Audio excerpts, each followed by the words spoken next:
네, 안식일 한번 우리 마음을 열며 한번 같이 읽겠습니다. 나눔지에 마음을 열며 같이 읽겠습니다. 시작. 유대인들은 안식일을 하지 말아야 할 일에 집중하였습니다. 때문에 그들은 안식일이 되면 어떤 노동이나 작업도 하지 않았습니다. 그러나 예수님은 안식일에 무엇을 할 것인가에 집중하셨습니다. 때문에 예수님은 안식일에 병든 자들을 고치시고 온전하게 하는 일을 아무 거리낌 없이 하셨습니다. 유대인들은 안식일을 규제와 제약의 날로 생각했지만 예수님은 안식일을 하나님께 은혜를 구하는 날로 보았습니다. 유대인들은 안식일에는 아무것도 하지 말아야 한다고 강조했지만 예수님은 안식일이야말로 하나님의 의와 사랑을 행해야 하는 날이라고 말씀하셨습니다. 아멘. 네, 2000년 전에 이 안식일의 논쟁이 굉장히 뜨거웠죠. 예수님과 유대인들, 바리새인들의 논쟁이 많이 있었고 또 예수님이 결국 십자가에 못 박히게 된 결정적인 이유가 이거 아닙니까? 안식일을 지키지 않고 이 유대인들의 어떤 그 생각을 따라주지 않는다는 것 때문에 결국은 예수님이 십자가에 못 박히게 되는, 겉으로는, 겉모습으로는 그렇죠. 그러나 그 속으로는 사실은 예수님이 십자가에 못 박히신 것은 우리의 죄 때문에 우리의 죄를 속하기 위해서 희생양으로서 예수님이 십자가에 못 박혀서 죽으셨습니다. 자, 그래서 이 안식일 논쟁 2000년 전에만 있었던 거 아닙니다. 지금도 이 안식일 논쟁이 있죠. 안식교를 이단이냐 아니냐. 왜 성경에 그런 말이 없지 않느냐. 안식일을 이제 안 지켜도 된다는 말이 없지 않느냐. 이런 식으로 말씀하시는 분들이 많이 있어요. 여러분들은 어떻게 생각하세요? 우리가 안식일을 지키지 않고 안식 후 첫날, 주일이라고 하죠. 일요일, 주일이라고 하는데 우리가 주일을 지키는 것에 대해서 여러분은 어떻게 생각하세요? 꺼리낌이 있습니까? 꺼리낌이 없으셔도 돼요. 자, 왜냐하면 우리가 이제 말씀을 통해서 그 이유들을 한번 찾아볼 수 있는 기회가 되면 좋겠는데요. 여러분, 성경에서 우리들에게 말씀해 주시는 안식일, 이 안식일이 어떤 날인가 한번 보십시오. 11절 말씀에 보면 두 가지가 있죠. 첫째는 무엇입니까? 하나님께서 창조를 마치시고 쉬신 날이 안식일이에요. 그죠? 11절 말씀에 보면. 근데 두 번째는 뭐냐면 그날을 하나님이 어떻게 하셨다고요? 거룩하게 하시고 복되게 하신 날이다 라고 말씀하고 있죠. 그래서 성경에서 안식일이 뭐냐라고 했을 때는 이 두 가지를 생각해야 됩니다. 첫째는 무엇이냐면 하나님의 창조를 마치시고 쉬신 날, 그리고 그날을 하나님이 거룩하게 하시고 복되게 하신 날이다. 그래서 우리가 쉬어야 한다라고 말할 수 있습니다. 자, 그래서 10절 말씀에 보면 10절은 이렇게 말씀하고 있죠. 일곱째 날은 내 하나님 여호와의 안식일인즉 너나 내 아들이나 내 딸이나 내 남종이나 내 여종이나 내 가족이나 내 문 안에 머무는 객이라도 아무 일도 하지 말라. 자, 명령이죠. 아무 일도 하지 말라는 하나님의 명령입니다. 자, 그런데 이 안식일이 이렇게 이스라엘 백성들 가운데 딱 선포되고 나서 바로 곧이어서 모세가 강조하는 사건이 하나가 있습니다. 하나님께서 강조하시는 사건이 하나 있는데요. 역사적으로 보면 이 안식일이라는 것은 하나님의 창조를 기억하고 또 하나님이 쉬셨던 그날을 우리가 안식일이다라고 생각을 하지만 이스라엘의 구원과 연결되어져서 이 안식일은 하나님의 구원을 기억해야 되는 날로 강조되어지고 있다는 것입니다. 하나님이 쉬신 것을 강조하고 있는 것이 아니라 그것이 하나의 선언이라면 하나님께서 이 날을 거룩하게 하시고 복되게 하신 날이다. 하나님이 쉬신 날이다. 이 날이 안식일이다라고 선언하신 날이 그 날이라면 그것을 우리의 삶에 적용해 봤을 때 하나님의 쉼이 뭐냐라고 했을 때 이스라엘 백성들에게 주어진 해석은 바로 이것입니다. 하나님이 우리를 구원하신 날이다. 하나님이 우리를 구원하신 날. 그래서 우리는 그 하나님의 구원을 기억하고 하나님을 예배하는 날로 이 안식일이 강조되어지고 있다는 것을 우리는 볼 수 있습니다. 그래서 신명기 5장 15절 말씀에 보면요. 우리 한번 같이 읽겠습니다. 시작. 너는 기억하라. 내가 애굽 땅에서 종이 되었더니 내 하나님 여호와가 강한 손과 편팔로 거기서 너를 인도하여 내었나니 그러므로 내 하나님 여호와가 내게 명령하여 안식일을 지키라 하느니라. 아멘. 자, 무엇을 강조하고 있습니까? 뭘 강조하고 있죠? 하나님의 구원을 강조하고 있죠. 하나님이 구원하신 날 때문에 안식일은요, 하나님께서 쉬신 날만을 기념하는 것이 아니라 하나님께서 이스라엘을 애굽에서 구원하신 그 구원을 기념하는 날이라고 모세는 강조하고 있는 거죠. 네. 여러분 생각해 보십시오. 성경에 보면요, 창조의 순서가 있죠. 창조의 순서가 있는데 첫째 날은 뭐죠? 해와 달과 별, 그죠? 이런 것을 지으셨어요. 근데 두 번째 날에 이렇게 쭉 하면서 사람이 언제 만들어집니까? 마지막 날, 그죠? 마지막 날, 그것도 제일 마지막에 만들어지는 것이 사람입니다. 하나님께서 사람을 창조 첫날에 만들지 않으셨어요. 어떻게 보면 이 창조되어진 것들 중에서 가장 존귀한 게 누구죠? 하와가 존귀합니까? 아담이 존귀하지 않겠어요? 네. 네. 사람이라고 합시다. 네. 사람이 제일 존귀하죠. 그죠? 그런데 이 존귀한, 이 귀한 사람을 제일 먼저 만든 것이 아니라 제일 마지막에 만드셨어요. 왜 그러셨죠? 그 이유가 뭐죠?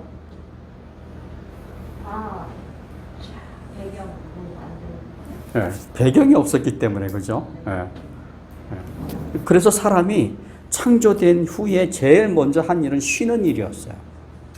쉬는 일이었죠. 하나님께서, 네? 그쵸? 네, 쉬는 일이었어요. 하나님께서 일곱째 날에 창조하신 그 세상을 이렇게 바라보시면서 하나님이 뭐 했어요? 즐거워하셨잖아요. 기뻐하셨잖아요. 근데 하나님 혼자 기뻐했을까요? 아니죠. 누가 있었습니까? 아담과 하와가 있었어요. 아담과 하와가 뭐 하고 있었을까요? 하나님이 기뻐하시네, 좋아하시네, 그렇게 하고 있었을까요? 아니에요. 여러분 같으면 뭐 했을까요? 그렇죠. 같이 기뻐하는 거예요. 하나님이 쉬시는 그 쉼을 같이 누리면서 하나님이 즐거워하시는 그 즐거움을 같이 즐거워하고 하나님이 기뻐하시는 그 기쁨을 같이 기뻐하는, 그게 아담과 하와가 최초로 누렸던 안식입니다. 하나님과 함께 뭐 하는 것? 즐거워하는 것, 기뻐하는 것. 예, 그거죠. 여러분, 그래서 신명기 5장에 보면 아까 우리가 읽었지 않습니까? 신명기 5장 15절 말씀을 읽었는데요. 거기서 보았듯이 이스라엘 백성들은 애굽 땅에서 뭘로 있었습니까? 노예로 살았죠. 노예로 있었습니다. 노예로 살고 있었습니다. 하루하루를 힘들게 살고 있는 거예요. 그들은 고단하게 노동을 해야 했고 채찍을 맞으면서 자기들에게 주어진 그 임무를 벽돌 100장이면 100장 그거 다 해내야 했던 거죠. 자, 그런데 그렇게 삶을 살고 있는 이 이스라엘 백성들에게 하나님이 찾아오시지 않습니까? 하나님이 찾아오셨습니다. 그리고 그들을 그 고단한 삶에서 이끌어내시는 거죠. 그리고 나서 하나님이 하시는 말씀이 무엇입니까? 신명기 5장 15절 말씀에 보면 결국은 이런 말이에요. 자, 이제 쉬어라. 이제 됐다. 고생 그만하고 쉬어라. 그 말이죠. 때문에 이스라엘에게 있어서 이 안식은요, 하나님 품 안에서 뭐 하는 겁니까? 쉬는 겁니다. 쉬는 거. 하나님 품 안에서. 하나님께서 구원하신 그 구원을 즐거워하면서 쉬는 것입니다.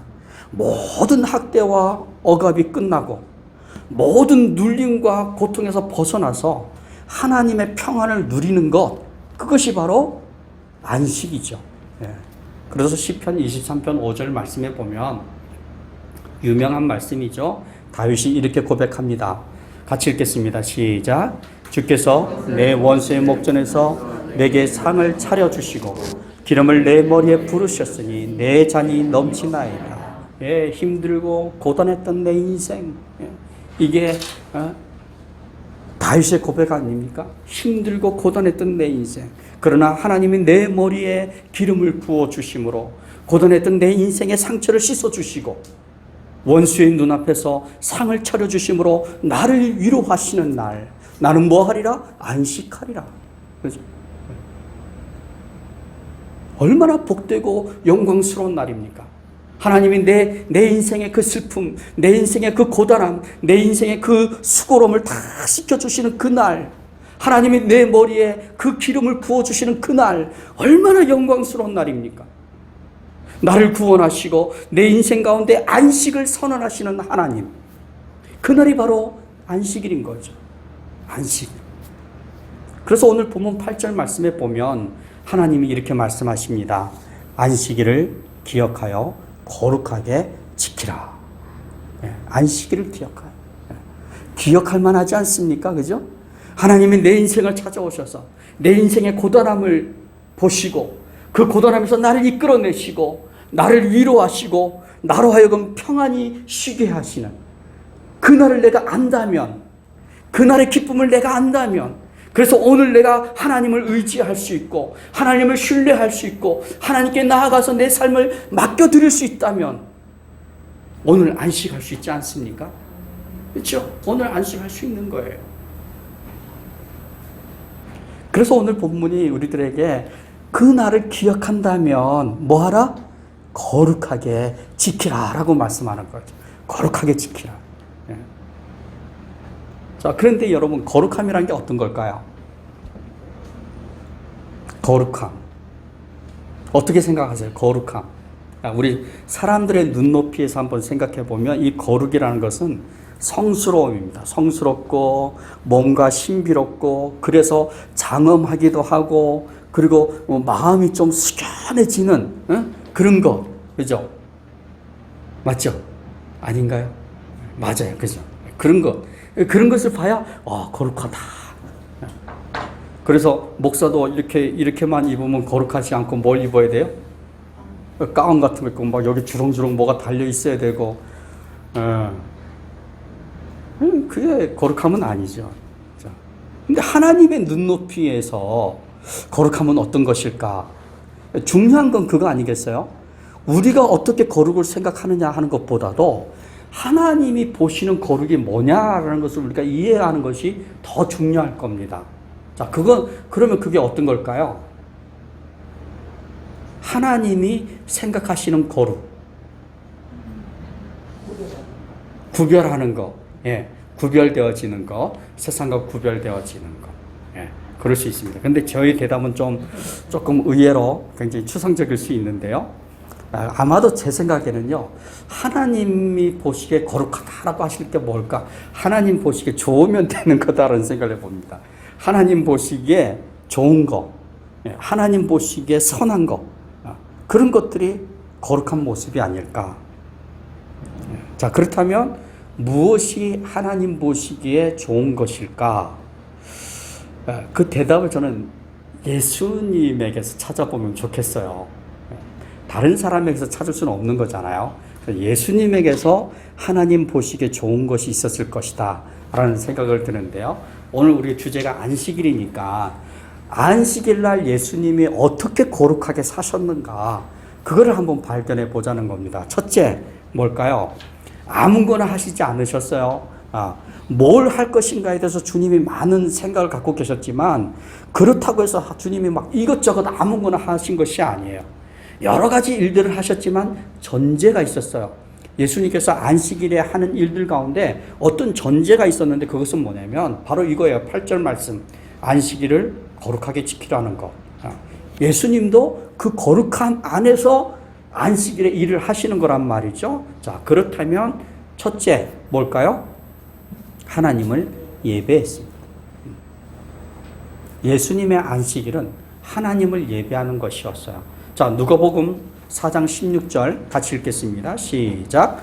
예수께서 그 자라나신 곳 나사렛에 이르사 안식일에 늘 하시던 대로 회당에 들어가 성경을 읽으려고 서심해. 자, 여기 보세요. 예수님이 안식일에 나사렛 회당으로 들어가셨어요. 회당 아시죠? 회당.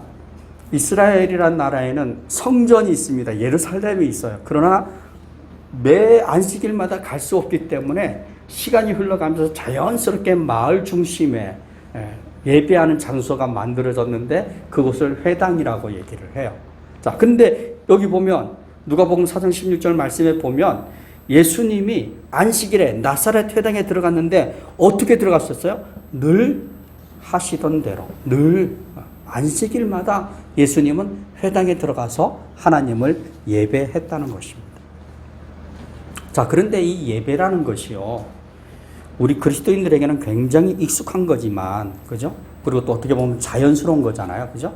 자연스럽고 우리가 원하면 언제든지 들을 수 있는 것이 예배이지만, 근데 이 예배라는 것이 하나님과의 관계가 맺혀져 있지 않으면 그건 예배가 아닌 거죠. 그죠? 그래서 예배의 시작은 반드시 하나님과의 관계에서부터 시작되어지는 것입니다. 아브라함을 한번 생각해 보세요. 아브라함이 하나님을 만나기 전에 무슨 일을 했었습니까? 우상을 팔고 그것으로 생활하던 사람이에요. 한마디로 말하면 이 사람은 십계명 제1계명부터 문제가 되는 사람이었어요. 그렇지 않습니까? 자, 그런데 어느 날 하나님이 아브라함을 찾아오십니다. 그리고 그를 부르시죠. 그리고 계획을 말씀하십니다. 아브라함아, 내가 너의 인생 가운데 계획이 있다. 내가 지시하는 땅으로 가라. 라고 했을 때 아브라함이 주저하지 않고 하나님의 명령을 따라서 갑니다.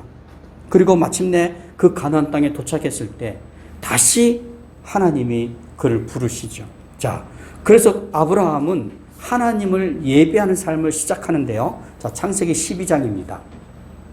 7절부터 9절까지 그러면 같이 읽겠습니다. 시작. 여호와께서 아브라함에게 나타나 이르시되 내가 이 땅을 내 자손에게 주리라 하신지라. 자기에게 나타나신 여호와께 그가 그곳에서 제단을 쌓고 거기서 베델 동편 산으로 옮겨 장막을 치니 서쪽은 베델이요 동쪽은 아이라. 그가 그곳에서 여호와께 제단을 쌓고 여호와의 이름을 부르더니 점점 남방으로 옮겨 갔더라. 아멘. 자, 하나님이 찾아오시니까 드디어 뭐가 시작되어집니까? 예배가 시작되어지는 거예요.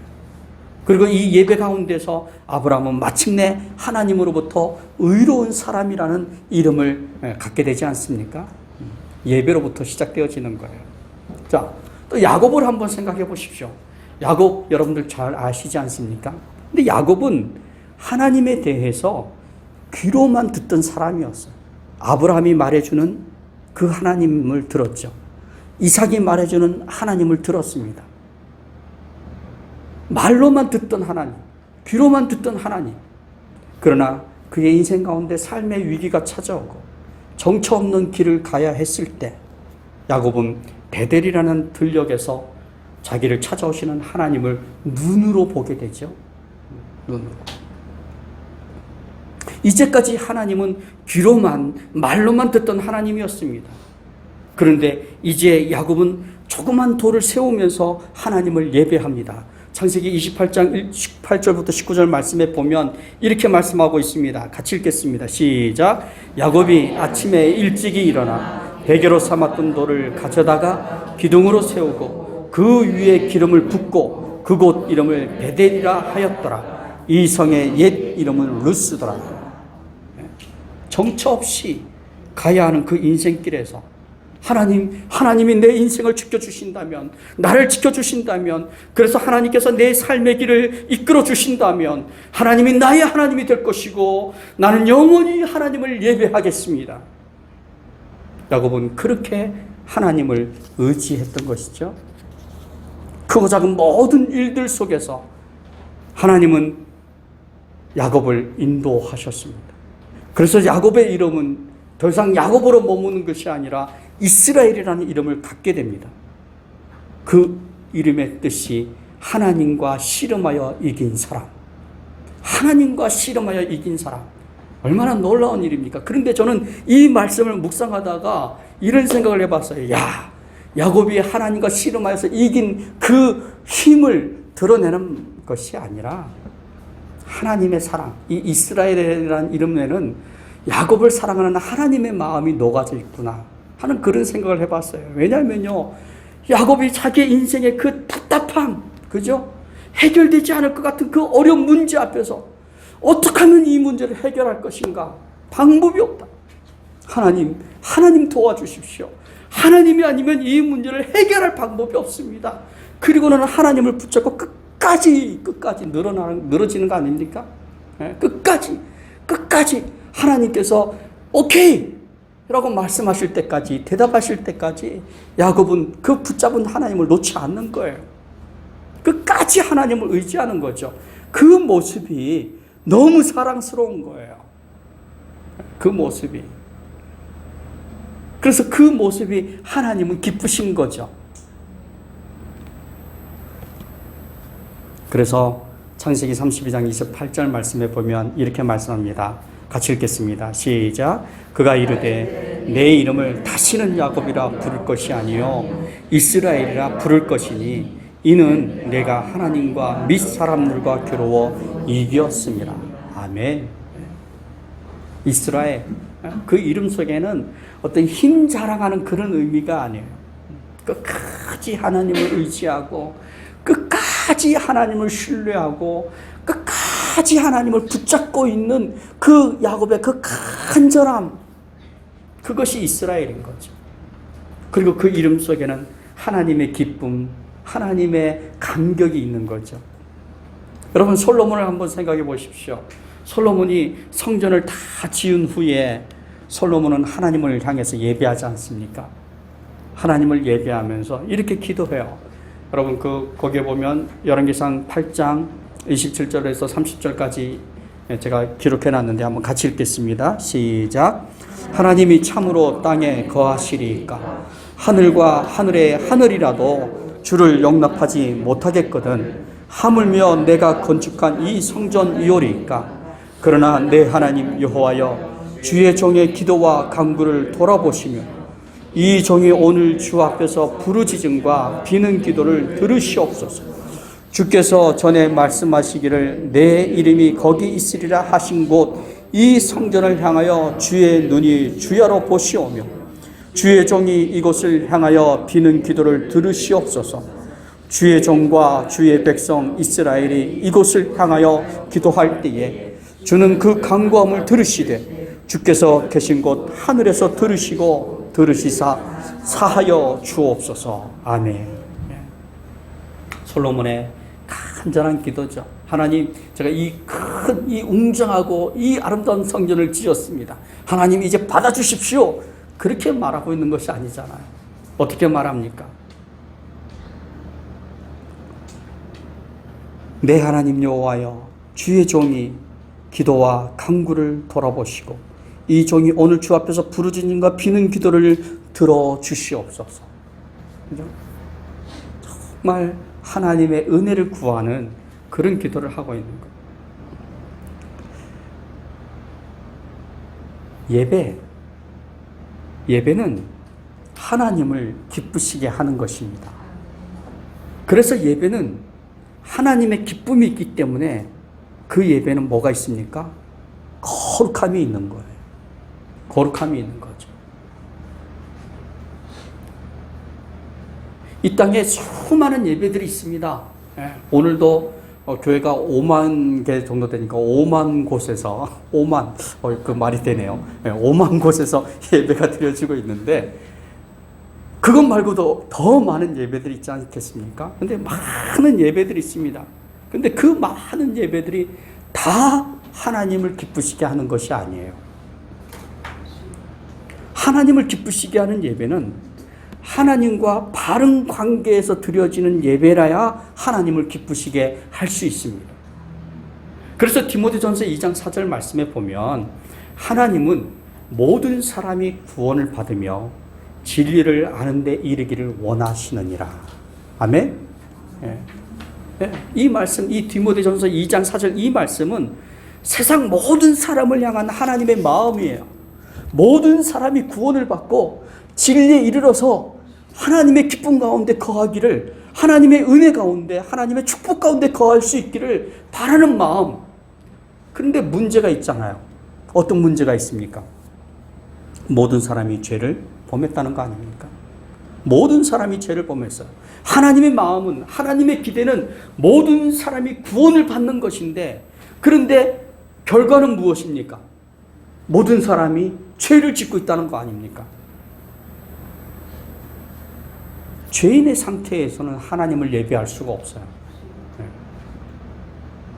이 땅에서 행해지는 많은 예배들이 하나님과 상관없는 예배가 되는 것은 하나님과의 관계가 잘못되어져 있기 때문입니다.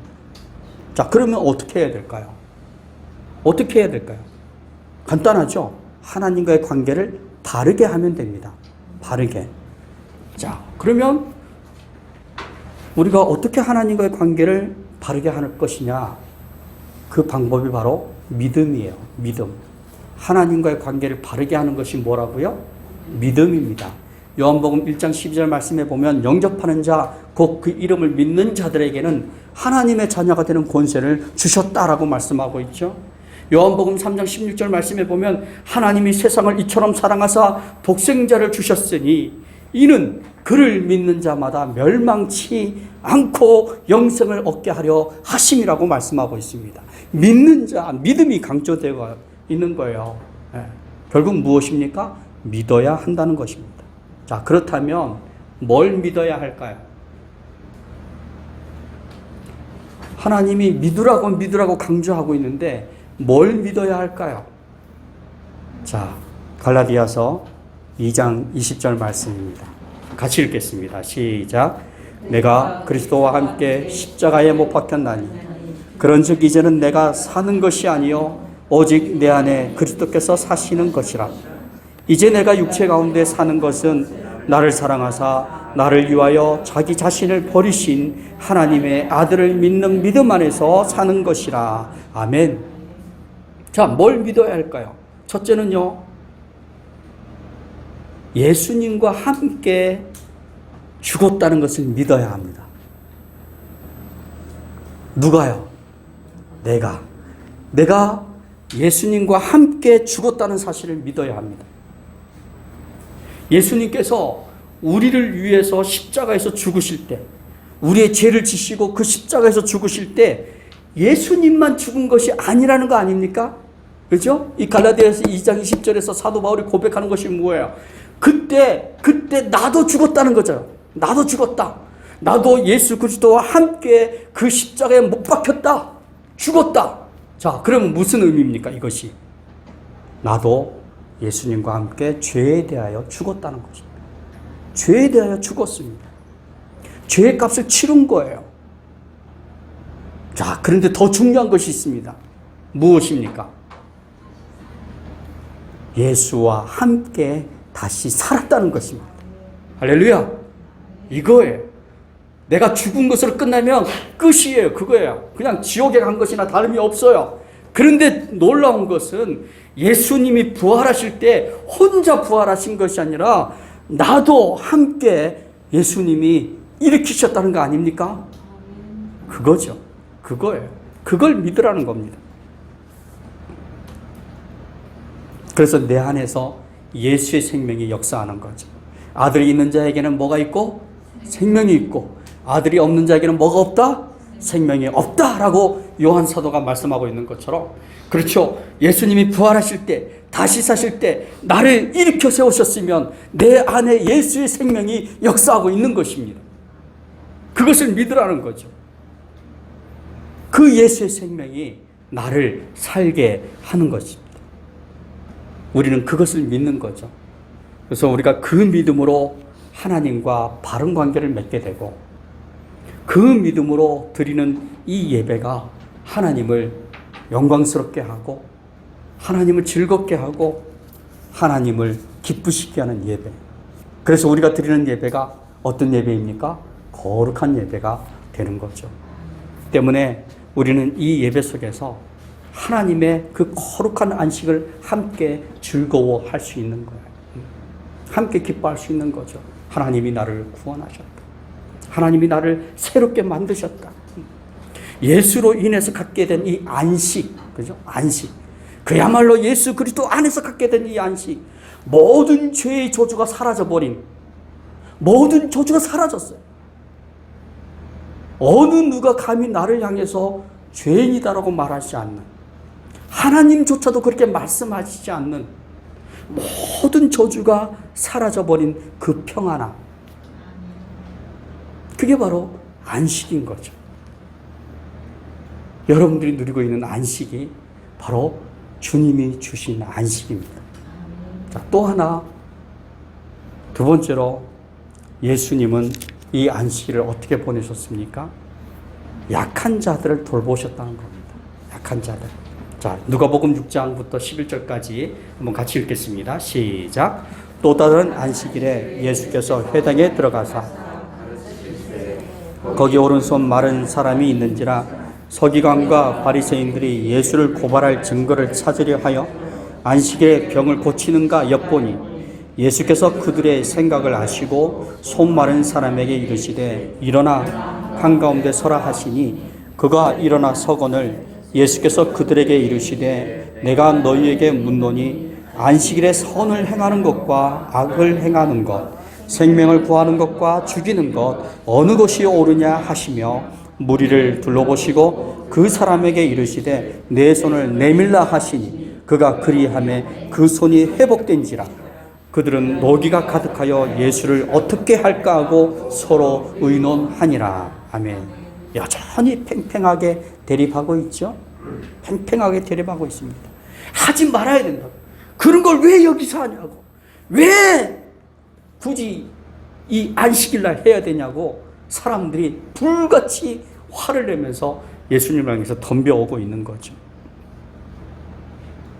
해야 된다는 예수 그리스도의 의지가 있지만 사람들은 그 의지를 다 삼켜버릴 듯이 덤비고 있는 거예요. 때문에 우리가 한번 생각해 봐야 될 것은 뭐냐면, 이렇게 유대인들이 심하게 반대를 하고 있는데 왜 굳이 예수님께서는 이 일을 해야 했는가 하는 것입니다. 왜 굳이 그냥 좀 적당히 이렇게 좀 양보하고 좀 마음 섞어가면서 살면 됐을 텐데 왜 예수님은 그렇게 하시지 않으셨는가? 그 이유가 뭘까요? 저는 그 이유를 자유 때문이라고 생각합니다. 자유. 쉼이 없는 안식은 안식이 아니죠. 쉬지 못하는 안식은 안식이 아닌 거예요. 여러분, 이 사람을 한번 보십시오. 손이 어떻다고요? 오른손이 말랐다. 못 움직이는 거예요. 그죠? 지금으로 말하면 뭐가 온 겁니까?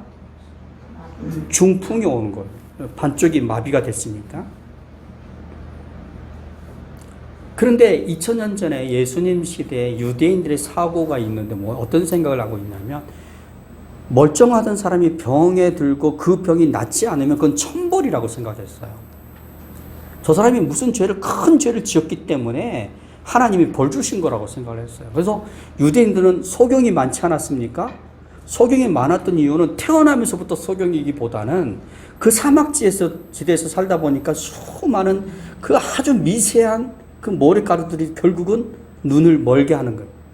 그런데도 사람들은 그를 천벌받았다고 얘기를 하는 거죠. 그래서 이 사람이 비록 회당에 들어와 있잖아요, 지금. 회당에 들어와 있지만 아마 구석진 자리에 앉아야 했을 거예요. 왜냐하면 죄인이니까. 죄인이 어디 감히 우리 의인들이 예배하는데 끼어들어? 안 돼! 그러니까 구석진 곳에 가 있었을 거란 말이죠. 예배 자리에 나왔지만 병마에게 속박당하고 그 시대의 사람들의 그 강팍한 눈에 속박당해 있는 그 모습. 여러분, 하나님께서 이스라엘을 어떻게 자유하게 했습니까? 하나님은 이스라엘을 애굽의 속박으로부터 자유하게 하셨습니다.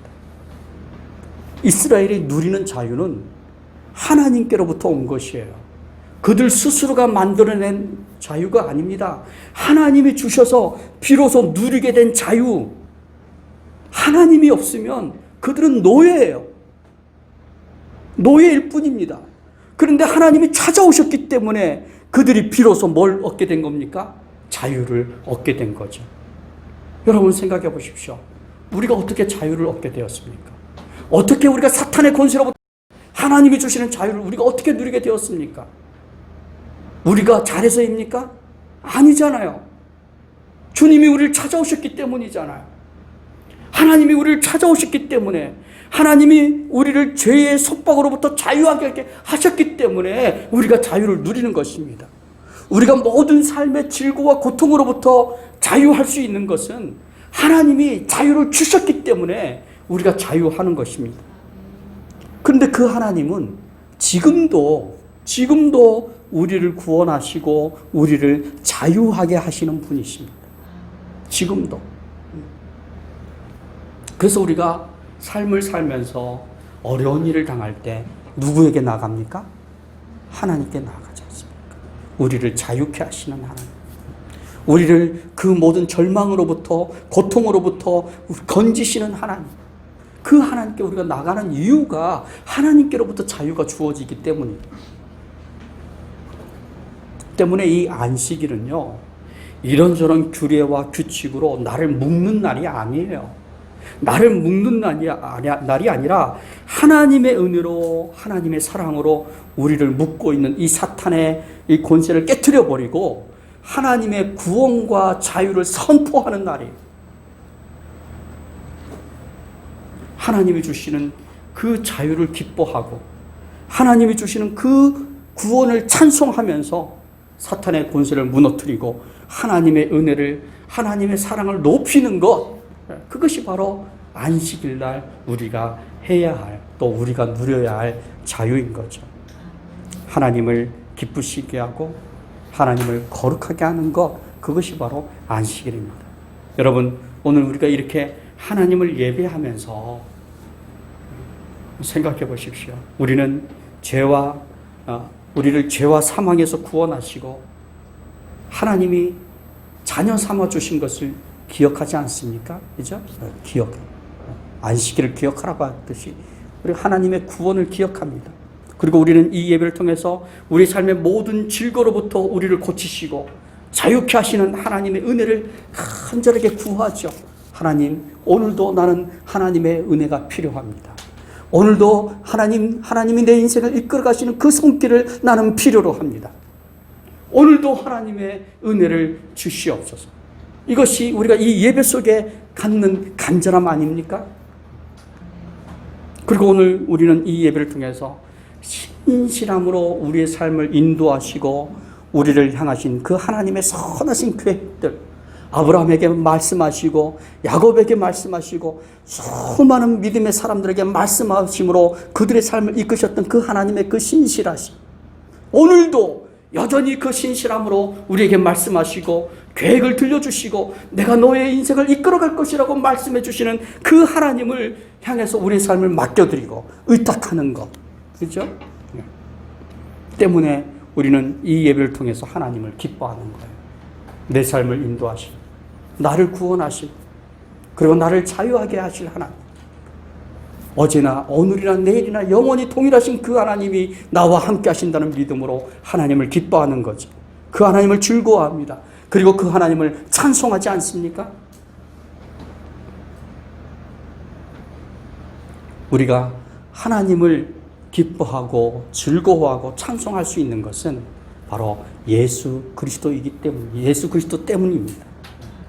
예수 그리스도가 계시지 않았더라면, 그분이 우리를 찾아오시지 않았더라면 우리는 결코 하나님을 기뻐할 수 없었을 거예요. 그분을 예배할 수 없었을 거예요. 그런데 예수님이 우리를 찾아오심으로, 우리의 죄를 대신하여 죽으심으로, 그분이 부활하실 때 나를 함께 일으켜 주심으로, 그래서 오늘 우리는 하나님을 예배할 수 있는 거죠. 그래서 이 주일이 우리들에게 너무나도 귀한 날입니다. 그래서 이 주일이 우리에게는 안식의 날인 거죠. 그 예수 그리스도 안에서 쉼을 누릴 수 있고 자유할 수 있고 하나님을 바라볼 수 있고 하나님께 기도할 수 있고 하나님을 찬송할 수 있기 때문에 우리는 이 날을 안식하는 거죠. 거룩하게.